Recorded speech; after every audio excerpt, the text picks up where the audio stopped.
जो भी कहें, क्या कहेंगे आईबी इसको, मतलब व्हाट एग्जैक्टली इज देखिए, इट? हाँ, देखिए मैं तो इसको ट्रॉफी कहूंगा और इसको मैं एक वो सपना कहूंगा जो हर कोई जीना चाहता है, इसको उठाना हर क्या एक बात है। एथलीट चाहता है फॉर श्योर।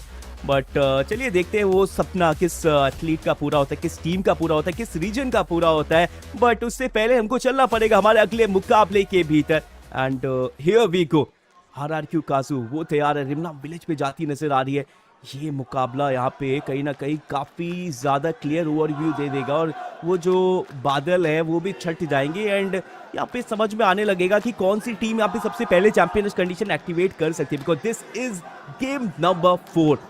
सबसे पहले क्लैशेस की बात कर लेते हैं। आई थिंक यहाँ पे इवोस जो कटुलस्टिवा में होने वाली है वो लॉन्च पैड लेके अगर जाती है ऑब्जर्वेटरी तो उनका फैल्कन्स के साथ क्लैश हो सकता है। लायन की बात करें, अभी वो रिज पे है, वो इंतजार कर रही है कि कटुलस्टिवा पे कोई टीम अगर फाइट कर जाए तो थोड़ी कम लूट के साथ भी वहाँ पे कहीं ना कहीं थर्ड पार्टी कर सकते हैं। बट फाइनली वो लॉन्च पैड का इस्तेमाल भी किया गया, इंटेल भी निकाला जा रहा है, कोई टीम पीछे से आ तो नहीं रही है। पर टीम एपिक गेमिंग की शुरुआत हो चुकी है, फाइट करने को तैयार, बुलविन नॉकडाउन हो चुके हैं, छोटू को भी गिराया गया है, बुटजिन जरूर गिरे थे, फ्लुक्सो बनाम टीम एपिक्स गेमिंग शुरुआती क्षणों में हो चुका है। लॉन्ग रेंज से वहाँ पे बात बन सकती है, MT7 ने अपना काम जरूर किया। क्यू और बुटजिन दोनों नॉक थे बट केडी गॉड यहाँ से दूर थे। केडी देखिए शुरुआती बैटल में एज अ सेवियर काम कर रहे हैं, मतलब अगर आप देखेंगे ना तो वो स्टार्टिंग फाइट में अपनी टीम से दूर रहते हैं, बिकॉज एक चीज बहुत इंपॉर्टेंट है, शुरुआती बैटल भले जीते या हारे लेकिन ऐसा नहीं होना चाहिए कि आप वाइप आउट हो जाओ, बिकॉज अगर आप वाइप आउट हो जाते हो तो फिर तब आपके पास कोई भी अंक नहीं रह जाते। पिछली बार भी हमने देखा था कि उसी रणनीति के साथ उतरे थे, बट उस टाइम पूरीराम यूनाइटेड ई स्पोर्ट्स को पूरी तरीके से एलिमिनेट कर दिया था इन अ 3 वर्सेस 4 बैटल। ओ केडी गॉड, ओ वो घोड़ा तो सीधे स्लिप करके नदी में चला गया। अरे ये भी कमाल की चीज है और ये पहली बार देख रहा हूँ मैं यहाँ पे, टू बी वेरी ऑनेस्ट। मतलब हाँ गेम के अंदर देखा है बट ये यहाँ पे पहली बार दिखाई दिया मुझे। अच्छी बात है कि केडी सराबत है अपनी टीम के लिए, अभी भी वो होप के साथ है, लेकिन घोड़े के साथ थोड़ा बुरा ही हुआ। लेकिन आप देखिए फ्लुक्सो का स्क्वाड केडी को चेस करने की कोशिश करते हैं और केडी अब यहाँ से जिपलाइन का प्रयोग करके जा रहे हैं और उनको स्पॉट कर लिया गया है टीम एपेक्स गेमिंग के। केडी सिर्फ और सिर्फ सरवाइव करना था उन्हें और वो कर चुके हैं। सर्वाइवल यहाँ तक हुआ और टीम एपेक्स गेमिंग के कुछ खिलाड़ी गेम के अंदर वापस ही कर लेंगे। अब यहाँ पे बुरीराम यूनाइटेड के ऊपर एसए12 का अटैक आता हुआ, नॉक जरूर दिए गए हैं लेकिन यहाँ वसाना इज अप और एसए12 के जैक वो डाउन हो चुके हैं, वो एलिमिनेट हो चुके हैं। बट बुरीराम यूनाइटेड पिछले मुकाबले में टीम एपेक्स गेमिंग से भिड़ गए थे और यहाँ पे एसए12 से भिड़ते हुए नजर आ रहे हैं, लेकिन अब एसए12 के खिलाड़ी भी काफ़ी ज़्यादा दूरी पर हैं, तो फिलहाल के लिए तो रिजल्ट इनकी फाइट का तो नहीं होगा। लेकिन लायन के गेम्स किंग वो एक्सपोजी से ज़रूर भिड़ रहे हैं, उन्होंने डाउन किया एक्सपोजी को, तुरंत कंफर्म भी कर दिया है। फैल्कन्स की खिलाड़ी ये भी अभी लॉन्च पैड का इस्तेमाल करके एक लंबा रोटेशन दिखाते हुए नजर आ रहे हैं। ट्विस्टेड माइंड के दिबास सामने की तरफ और उनको स्पॉट कर लिया है, अब उनको ढूंढ लिया गया है। लाइन के प्लेयर धीरे धीरे करके कंपाउंड की तरफ बढ़ते हुए, देखने वाली बात यह कि दिबास किस तरीके से यहाँ पे डिफेंड कर पाते हैं, क्योंकि अटैक करने के लिए तो बहुत ज़्यादा मुश्किल स्थिति है। अकेले खिलाड़ी 3 प्लेयर्स इनके ऊपर चढ़ रहे हैं, क्या यहाँ पे एक प्लेयर को डाउन कर पाएंगे या नहीं? बेबाद फिलहाल के लिए यहाँ पे टीपीपी एंगल दिया जरूर था बट बात बनी नहीं। जिस तरीके से एंट्री मारी गई वेलियन डैश के साथ कोई गलती नहीं की गई, बट ट्रोल की स्नाइपिंग चलना शुरू हो गई है। शील्ड का इस्तेमाल किया बचने के लिए, पीछे गेम्स किंग भी होने वाले हैं, ट्रोल को भी ध्यान देना पड़ेगा, अब उनके ऊपर भी निशाना लगाया जाएगा। ट्रोल अभी भी यहाँ पे नॉक निकालना चाह रहे थे, बनी और जैक आगे होने वाले हैं विद द टीम। लिमिट आगे आ रहे हैं, लिमिट के ऊपर चार्ज कर सकते हैं, बनी पीछे से पीना भी आते हुए ओ घेरने का प्रयास किया जा रहा है, फ्लैंक एंगल मेंटेन किया जा रहा है पीना के द्वारा। ऑन फायर भी लॉन्च पैड का इस्तेमाल करके आ जाएंगे और अब कहीं ना कहीं यहाँ पे फंस सकते हैं, बिकॉज एक तरफ हमने देखा था यहाँ पे लायंस होने वाले तो दूसरी तरफ से ऑन फायर और एसए12 ई स्पोर्ट्स की पोजीशन बिल्कुल बीच में होने वाली है। ये मध्यम पोजीशन से बचना पड़ेगा और सही निर्णय लिया, लॉन्च पैड का इस्तेमाल किया, सीधे वो वेंडिंग के पास चले गए और टीम फाल्कन्स बनाम लायन ये फाइट शुरू हो चुकी है। फिर उन्होंने डेला को नॉकडाउन वहां पे किया है, डेला का एलिमिनेशन कंफर्म किया जाएगा। गेम्स किंग भी यहाँ पे होने वाले, उनको भी फिनिश किया।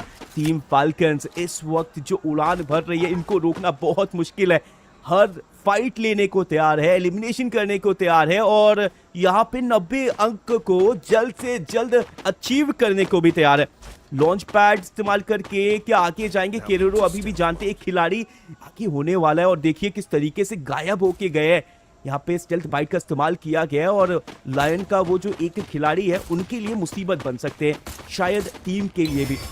के लिए आगे जाते हुए देबास के ऊपर हमला किया जा रहा है। इस बार इवोस को इतनी आसानी से खुद को एलिमिनेट करने नहीं देंगे। दो खिलाड़ियों को आपने नॉकडाउन किया है और देबास कमाल का खिलाड़ी, क्या एक 1 वर्सेस 3 क्लच हो सकता है? देखने वाली बात है। यहाँ पे वॉल्स का इस्तेमाल किया, 360 डिग्री से खुद को कवर किया, एलिमिनेशन निकाला। 2 एलिमिनेशंस यहाँ पे संपूर्ण कर लिए। रे नीचे ऊपर होने वाले हैं और देबास नीचे उनके ऊपर वार जरूर किया बट एक क्रिटिकल हिट नहीं हुआ। ये इतना लीडल नहीं था कि उनकी हेल्थ कम करे बट फाइनली एक शॉट वहां पे ली गई और ये लीजिए विंडो से दूसरा भी शॉट परफेक्टली लिया जाएगा। बढ़िया टाइमिंग पे बढ़िया शॉट लिया गया यहाँ पे।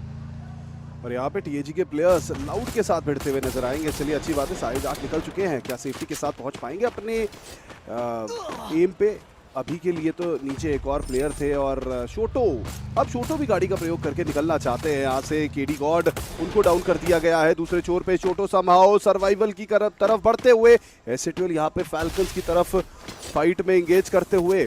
4 एलिमिनेशंस हैं फैल्कन्स के खेमे में और जैक सामने की तरफ कंटेनर के पीछे। फैल्कन्स के प्लेयर्स फिलहाल के लिए तो एक बड़े वेयरहाउस के ऊपर नीचे नजर आ रहे हैं बट अब देखने वाली बात यह कि एसएटवेल किस तरीके से यहाँ पे फाइट बैक करेगी। थोड़ा सा मुश्किल होगा एसएटवेल के लिए बिकॉज अब तक के मुकाबले इतने अच्छे गए नहीं। और यहाँ पे ट्रोल ओपनिंग बनाते हुए दिस इज द मोमेंट। बनी और नूर, अब इन दोनों प्लेयर्स को आगे बढ़ना पड़ेगा। पीना को डाउन कर दिया गया है। एक और खिलाड़ी है वहां पे और on fire is on fire and there we go. एसएटवेल it is boys and girls. 4 elimination खाते में आ चुके हैं और आप देखिए तो सही, फैल्कन्स के पर काट दिए हैं यहाँ पे। पिछले मुकाबले में टीएजी वर्सेस बुरीराम यूनाइटेड की बैटल हुई थी, वहां पे बेशक बीआरयू के पास इतनी अच्छी लूट नहीं थी लेकिन यहाँ पे तो थी एक अच्छी खासी battle. Even though we must not celebrate too early, लेकिन मेरा मानना है भी हर छोटी छोटी खुशियों के साथ ही तो बड़ा जीवन बनता है। हर छोटी चीज में खुश होना चाहिए और अभी के लिए टीएजी ट्विस्टेड माइंड से भिड़ते हुए हर छोटी छोटी फाइट यहाँ पे जीत की तरफ एक कदम है। और एसएटवेल ई स्पोर्ट्स ने जिस तरीके से टीम फैल्कन जैसे बड़े नाम को इस स्टेज में, इवन मैं कहूंगा अर्ली स्टेज पे एलिमिनेट किया, काबिले तारीफ। लेकिन ट्विस्टेड माइंड बनाम टीम एपेक्स गेमिंग यहाँ पे चलता हुआ। छोटो बहुत ज्यादा दूर है, केडी गॉड के ऊपर काफी ज्यादा प्रेशर। अभी 1 वर्सेस 2 ये क्लच पुल ऑफ करना पड़ेगा। देबास के ऊपर यहाँ पे वार जरूर किया था, हेल्थ कम जरूर है लेकिन अभी सभी के सभी टीममेट्स यहाँ पे ट्विस्टेड माइंड्स के आगे आते हुए घेरा जाएगा केडी गॉड को और फाइनली वो शॉट मिलेगा, नॉकडाउन किया जाएगा। दूसरे छोर पे शोटो को जैसे ही वक्त मिला एक्सपोजी को एलिमिनेट कर दिया। मतलब आप मेरे साथी को मारोगे और आपको लगता है कि हम आप पे वापस प्रहार नहीं करेंगे, ऐसा नहीं हो सकता। छोटो दानव मोड में आते हुए लेकिन गाड़ी का इस्तेमाल किया था सही टाइम पे। यहाँ पे देखिए बूस्टर का इस्तेमाल किया और एक्यूरेसी कमाल की यहाँ पे डायमंड की भी। गाड़ी एक्सप्लोड होगी एंड फाइनली आंखों से ओझल होने से पहले ही वो शॉट कनेक्ट हो गया और शोटो वो नॉकडाउन हो जाएंगे। देखने वाली बात यह क्या उनको रिवाइवल मिल पाएगा। ट्विस्टेड माइंड्स बढ़िया बैटल करी थी, एक तरफ केडी गॉड को फिनिश किया, दूसरी तरफ शोटो जो उनके लिए यहाँ पे जो रिवेंज है वो लेने आए थे उनको भी यहाँ पे धराशायी किया। जोइना वर्सेस बनी, एक तरफ है भारत का कमाल का रशर जिसने अपने आप को काफी कम टाइम में बहुत बेहतर साबित किया। उनके सामने होने वाले जोइना जैसा खिलाड़ी जिनकी एक्सपीरियंस की बात करें तो फिर बहुत तारीफें करनी पड़ेंगी एंड फाइनली वो एक्सपीरियंस यहाँ पे बाजी मारेगा। जोइना ने नॉकडाउन किया बनी को। एसएटवेल बिखरी नजर आ रही है, वापस से एकजुट होना पड़ेगा, उसके लिए चाहिए टोकन्स। देखते हैं क्या ये टोकन्स इकट्ठा कर पाएंगे सही टाइम पे। आ गए सारे खिलाड़ी वापस, पर अब देखने वाली बात है कि किस प्रकार से लैंडिंग करके एकजुट हो पाएंगे। बुरीराम यूनाइटेड ट्रोल को स्पॉट कर लिया गया है गेठाई के द्वारा और यहाँ पे ट्रोल दोनों प्लेयर्स के ऊपर शॉट लगाने की कोशिश कर रहे हैं। जोइना एंड गेठाई दोनों प्लेयर्स अब धीरे धीरे करके ट्रोल की तरफ बढ़ रहे हैं। ट्रोल के लिए बहुत ही ज्यादा मुश्किलें होंगी अगर ये बैटल क्लोज प्रॉक्सिमिटी की हो गई। आप देखिए गेठाई वहीं पे रहे लेकिन अब the cavalry has also arrived. देखने वाली बात ये कि किस प्रकार से अब वो फाइट बैक करेंगे उन 2 खिलाड़ियों के खिलाफ। ईवॉस यहाँ पे नजर आ रही है और ऊपर की तरफ हमें लाउड का स्क्वाड नजर आता हुआ। रासिया बाहर आए थे और शॉट्स लगे लेकिन दूर दराज से अबाए के द्वारा लाउड को मुश्किलों में डाला जा रहा है और इसका फायदा मुझे लगता है ईवॉस को हो सकता है। लाउड के प्लेयर्स प्रोन है इस समय पे, नीचे उतरेंगे तो फिर वहां पे भिड़ते हुए नजर आएंगे। लायन का स्क्वाड भी नजदीक पे और काफी ज्यादा दूरी से आरआरक्यू कॉन्स्टेंटली इनके ऊपर दबाव बनाने की कोशिश कर रहा है। लाउड थोड़ा सा फंस से गया। मुझे लगता है अभी थोड़ा रिस्क ले ले, इवॉस से भिड़ जाए तो बेटर होगा, बिकॉज ओपन छत पे, और ये लीजिए बोल्ट मेकर का भी प्रयोग किया जा रहा है, यहाँ पे फ्लैश फ्रीजेस का प्रयोग किया जा रहा है, थ्रोएबल्स का प्रयोग किया जा रहा है।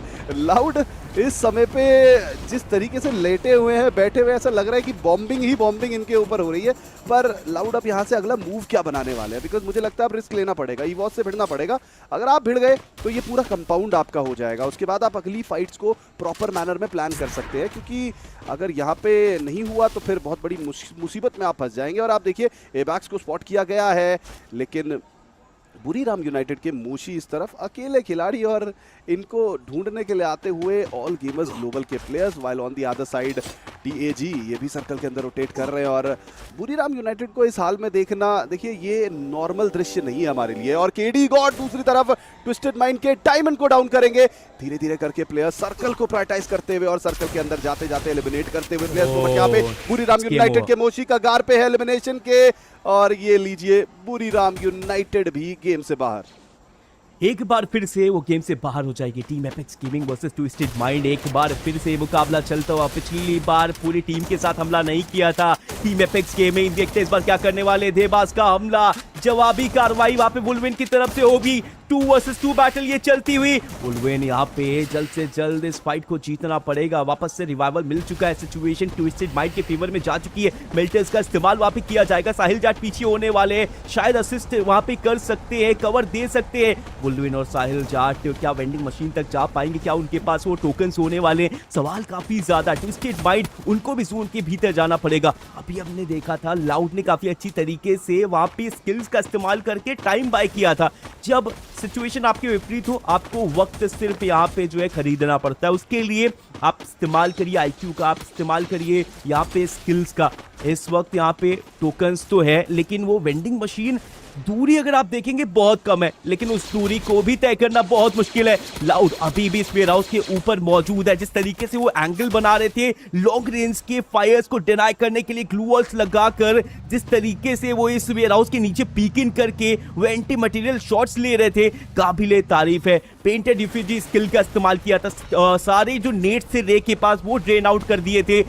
ये बहुत ज़रूरी है कि आप सामने वालों को यहाँ पे जो है मजबूर कर दें कि वो अपनी स्किल्स को भी यहाँ पे यूज़ करें, अपने यूटिलिटीज़ को भी यूज़ करें, और फिर जब वो कमज़ोर हो जाए तब उनके ऊपर स्ट्राइक करें।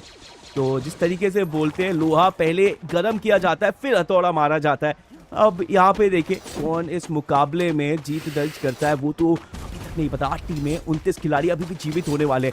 ट्विस्टेड माइंड्स अभी भी मौजूद है टीम एपेक्स गेमिंग के पास। यहाँ पे मैन पावर तो डेफिनेटली नहीं होने वाली। MT7 भी इकलौते खिलाड़ी बचे, कितनी देर तक सर्वाइव करेंगे, टोकन्स की भी कमी है। आई थिंक 100 टोकन और चाहिए उनको रिवाइव करने के लिए। विल सी क्या वो रिवाइवल कर पाएंगे, आगे टोकन तो मिलेगा ज़रूर, पहले उनको टोकन इकट्ठा करने पड़ेंगे, वापस से रिवाइव देना पड़ेगा। और ये लीजिए बहुत ही सोच बूझ के वो आगे गए, टोकन इकट्ठा किए और अब रिवाइवल जरूर मिलेगा। MT7 बिल्कुल अकेले, रिवाइव देने का टाइम नहीं था, वुल्वेन को नॉकडाउन किया और खुद भी यहाँ पे जोन का शिकार बनेंगे। फ्लुक्सो वो एलिमिनेट हो जाएंगे। यहाँ पे टीम एपेक्स गेमिंग की बात करें वो भी एलिमिनेट हो जाएंगे और अब सिर्फ 6 टीमें शेष बची है। इस समय पे लायन का अटैक आता हुआ, लेकिन अभी अपने आप को थोड़ा सा रिपोजिशन करेंगे क्योंकि मैन पावर का उतना एडवांटेज है नहीं। 3 ही खिलाड़ी जीवित है इस समय पे। ट्विस्टेड माइंड्स कंपाउंड के अंदर बैठे हुए हैं इस समय पे, तो ग्लू वॉल से पूरा कैद किया हुआ है अपने आप को, लेकिन अब पीछे से सर्कल भी आ रहा है तो निकलना पड़ेगा ट्विस्टेड माइंड को। लायन को ऑन द कॉन्ट्रारी फायदा हो सकता है अभी। ट्विस्टेड माइंड्स पीछे की तरफ जाके लंबा रोटेशन देने की कोशिश करेंगे यहाँ से, बिकॉज वही चाह रहा है, या तो फाइट लीजिए या तो रोटेट कीजिए। और यहाँ पे MIBR लॉस ये भिड़ चुके हैं RRQ के खिलाफ। डाउन किया यागो के द्वारा डेथ को और कन्वर्जन करना चाहते हैं, लेकिन ऊपर से रैम्स वो भी जंप शॉट लगाने की कोशिश कर रहे थे, लेकिन यहाँ पे MIBR लॉस बिना किसी नुकसान के काफी स्ट्रॉन्ग नजर आती हुई। माल उनको भी स्पॉट किया जाएगा, उनको भी एलिमिनेट किया जाएगा और इसी के साथ RRQ का खात्मा होता हुआ। MIBR लॉस यहाँ पे बिना किसी लॉस के आगे बढ़ रही है और अब लाउड का स्क्वाड लाइन के साथ भिड़ता हुआ नजर आ रहा है। और आप देखिए कितना लंबा समय लाउड ने इसी वेयरहाउस के ऊपर काट दिया है। काफी देर पहले हम देख रहे थे सारे खिलाड़ी प्रोन थे और अब यहाँ पे इसी जगह से ये अपना गेम आगे कंटिन्यू करते हुए, बट अब सर्कल से बाहर हो चुके हैं। अब थोड़ी देर में सर्कल में जाना पड़ेगा, लेकिन मुझे लगता है अभी कुछ और क्षण यहाँ पे रुका जाए तो फायदा ही होगा। शायद 1 या 2 प्लेयर्स को आप रोटेट कर सकते हैं सर्कल के अंदर, लेकिन 1-2 प्लेयर पीछे रह के अगर ट्राई करें अंदर जाने का तो बेहतरीन होगा, बिकॉज बहुत सारे प्लेयर्स अभी भी सर्कल के बाहर हैं। बट यहाँ पे ट्विस्टेड माइंड्स का स्क्वाड ये नजर आता हुआ, ऑल गेमर्स ग्लोबल ये भी नजर आता हुआ, और सामने की तरफ MIBR लॉस वो भी बिना किसी नुकसान के स्ट्रॉन्ग नजर आ रहा है। बिल्कुल, अभी यहाँ पे काफी सारी टीम बहुत मजबूत नजर आ रही है। लॉस के पास एक अच्छी पोजीशन होने वाली है। और बात करें अगर हम लाउड की, तो हमने देखा कि वो पहले से ही वो मिनी लॉन्च पैड निकाल के रखे हुए हैं, सही मौके का इंतजार कर रहे हैं। थोड़ा सा लेट रोटेशन भी कर सकते हैं, गेट कीपिंग और वो बैकलाइन पे हमला करने के लिए टीमों के ऊपर। ट्विस्टेड माइंड्स उनको भी आगे जाना पड़ेगा। सामने लायन भी होने वाले हैं। ट्विस्टेड माइंड बनाम लायन हो सकता है। लाउड नीचे आ चुके फाइट करने के लिए। पेंटेड रिफ्यूजिंग स्किल का इस्तेमाल किया गया है। सारे नेड्स को डिनाई करेंगे। जितने भी एक्सप्लोजिव्स है वो पूरी तरीके से यहाँ पे बेकार हो जाएंगे। और इसके साथ साथ लायन उनके ऊपर भी वार करते हुए डेला और गेम्स किंग यहाँ पे मुसीबत में नॉकडाउन किया ग्वाक्सा को। और इसके साथ एक और एलिमिनेशन आएगा। 5 एलिमिनेशन निकाल चुके BGP और ट्रैप। 2 प्लेयर बचे हुए हैं। ये सभी टीमें एक दूसरे को बहुत ज्यादा हानि पहुंचा रही है और कहीं ना कहीं जोन के अंदर जाने के लिए सभी के लिए एक बहुत बड़ा चैलेंज है। डायमंड भी मौजूद है यहाँ पे। लायन भी आगे जाते हुए। फ्लुक्सोस यहाँ पे लाउड से बैटल चलती हुई। BGP बनाम यहाँ पे लायन ये चला जरूर। इसके साथ यहाँ पे गेम्स किंग इकलौता खिलाड़ी विद दिस स्प्रे उनको भी फिनिश किया। Now this is the final battle. BGP इकलौते खिलाड़ी लाउड के पास होने वाले, उनको फिनिश किया जाएगा। डायमंड वो भी बिल्कुल अकेले है और उनको खत्म करके AGL लेके जाएगी ये मुकाबला अपने नाम। जी हाँ, ये गेम बूया करेगी ऑल गेमर्स ग्लोबल।